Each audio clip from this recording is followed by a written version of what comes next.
por fe y no por ver. Muy bien, un aplauso a todos.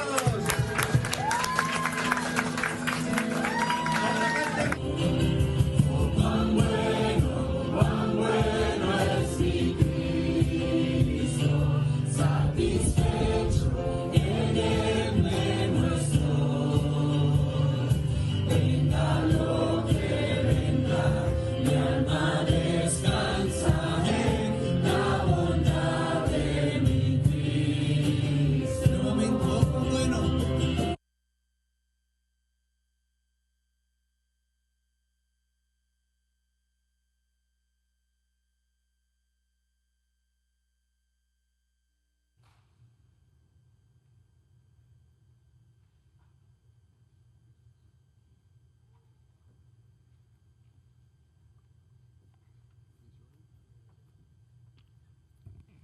I have to move Josue's notes. Don't want to topple them over. Good evening, everyone. We are a little sparser than the team that you sent. They did come back. They're just a little under the weather, so we don't get to have everyone with us this evening. But we do have a number of people here, and I just wanted to start by thanking you all. If you don't know who we are, this is, like I said, part of the team that you all sent to go to Guadalajara, and it was an amazing trip, as you got to see a lot of clips from that, and there's so much that happened, and so many people that we were able to take, that you were able to send. So please, reach out to us, track people down, sit down with them, and hear all of our stories, because there's a bunch. Gary has so many, and probably not all of them he can tell here. I don't know.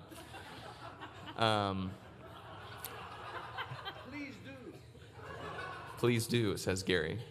But we truly are grateful for just the amazing support that we received from you all. I mean, in really 3 main fundraisers here, we were able to totally fund the trip. And that was a pretty expensive endeavor, flights for everyone. And then even beyond that, we were able to, purchase equipment for them down there. And it's been a blessing for them. It was really awesome. For Mac and I, it was an opportunity to just, survey the area and meet with the church and connect with people there and see if this is a place that the Lord is calling us long term. We learned a bunch. We got well scheduled down there. They set us up with meetings, people inside the church, other American missionaries that have moved to Guadalajara and been there for a number of years. So we learned a lot, and Mac and I would likewise love to sit down with however many of you that want to, and maybe we'll have tacos. We had a lot of tacos there, so, and talk about our potential future there.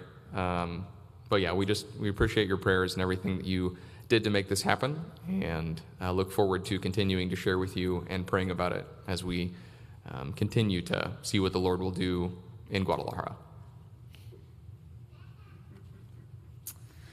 As far as general hospitality there, it really was unbeatable. I think everyone can really say that. Everybody just opened up their homes, sometimes even last minute. So that was just really cool to see all the Spanish culture down there, and specifically those people in the church who just really love you like family. I remember specifically when we were leaving, they were basically, I feel like, begging us to okay, come, stay with us, anytime, just come. So that was always a good thing, personally, I think, for us to see as an American culture, just to open up our doors and just let people in, stay, and, it's our house is the Lord's. Another thing that I really focused on doing was meeting up with the moms and the women, trying to connect and just kind of seeing what their life is like. Because in the grand scheme of things, if we do end up moving down there, my life won't be too terribly different. I'll still be at home with my kiddos, raising them. So I just wanted to see what they day-to-day looks like. So I talked to them about, mom meetups. What does that look like? What does it look like going to a park? What is it, schooling options? What does that look like? So got lots of information on that, but like I said, or Cash said, that you can talk to us more about that, but that was always great to see how they raise their kiddos and love them and those kids in the church.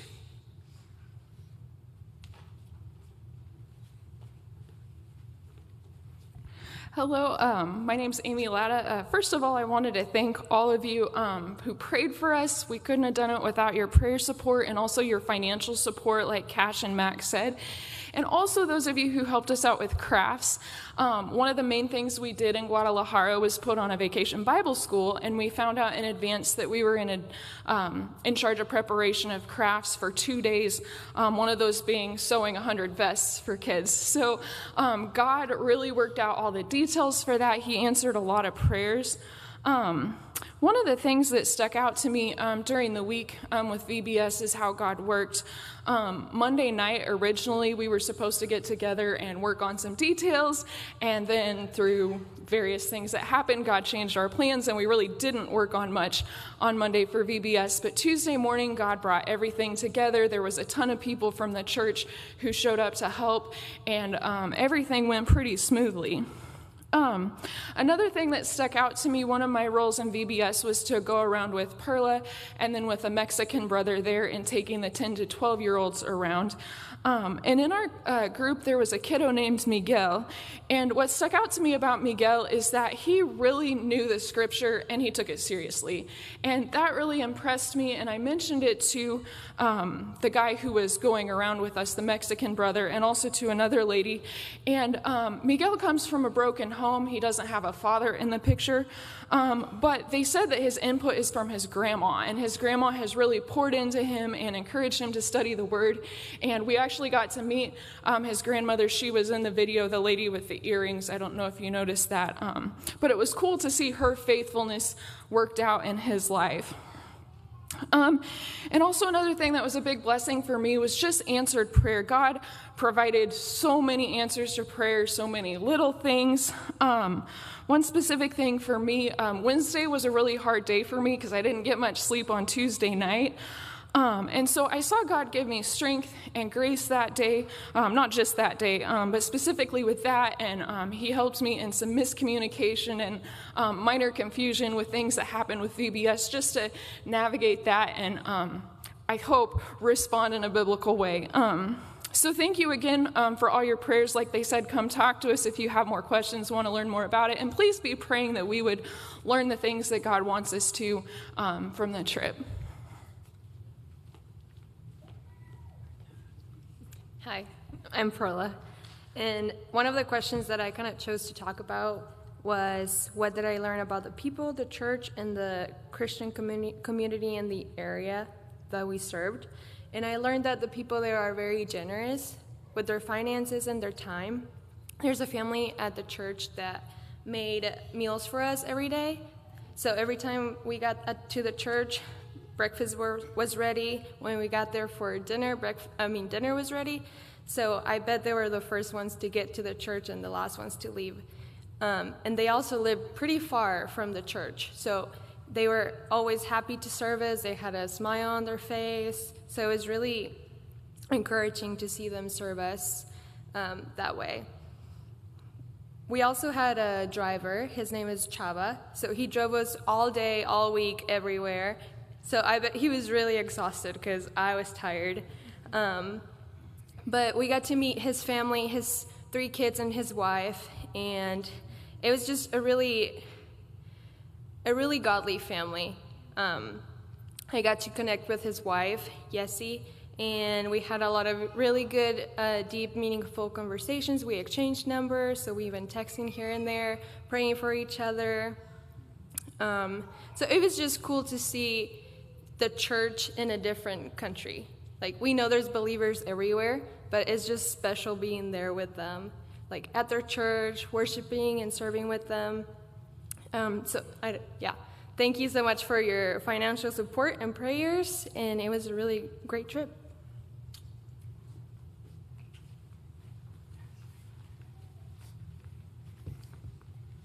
I'm Gary. This is my daughter Ava, and my primary prayer request going into this is that TSA would let us through security with Cash's mustache. So that prayer was answered. He returned with it. Thought we might be too much of a threat. So, no, it was really an enjoyable time, especially going with Ava, my daughter. And it was fun to see her. She's pretty uncomfortable speaking to people that speak the same language as her. So she spent a couple days, I think, a little bit nervous. But then by the end of it, she was ready not to leave and even ready to go back when we got back. She really enjoyed it, really enjoyed the people there. And that's what she would have said if she enjoyed speaking to other people. So, as far as my prayer request going into, besides the fake one that I just said, I was just kind of interested to sit back and see how the Lord works and just try to observe. And so I was given a job that required me to just go sit over in the corner, and I wasn't really with the rest of the group most of the time. I was just across the lawn in the corner of the horse stable and just observed. And so I got to watch VBS across the lawn, and I got to watch everyone doing their thing. And it was just fun to watch. It was fun to see how God uses individuals in different ways, how each one was given an opportunity to serve, and just how uniquely God made each of us as individuals, and that there's things for people who are very quiet and shy, and there's things for people that are outgoing, and that God was willing to use that. I also saw that through this is that some of the things that I was praying for really weren't answered while we were there, and that may be a weird thing to share with you now, but I was just reminded that when God answers prayer requests, a lot of times we don't see them happening in front of us. This morning I was thinking about when this church was planted, and there was people praying fervently, and God answered those prayers at that time, saying, I will build a church here in Hutchinson, right? But guess what? Next week, they went back to the same school. There was no obvious answers to prayer. And so I think that's one of the things God kind of brought to mind for me, is that because of your prayers, because of the prayers of the people up here, because of the prayers of the church there, who knows? Maybe God answered one of those prayers, and maybe He has set out to accomplish the answer to one of those prayers. But guess what? We just got on a plane and we came back. And so I'm excited to just see how God answers those prayers. They didn't have to unfold right there in front of us. If you would have asked GBCers the week after God committed to building this church, they would have had doubts. They would not have been completely full of faith that God was going to completely supply every need, but He committed to it, and He's done it.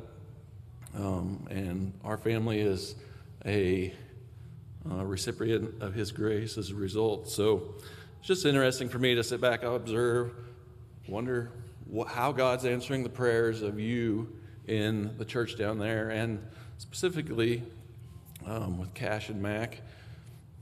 I imagine they would have liked to have, God come down and say, this is my plan for you. And He didn't do that, as far as I know.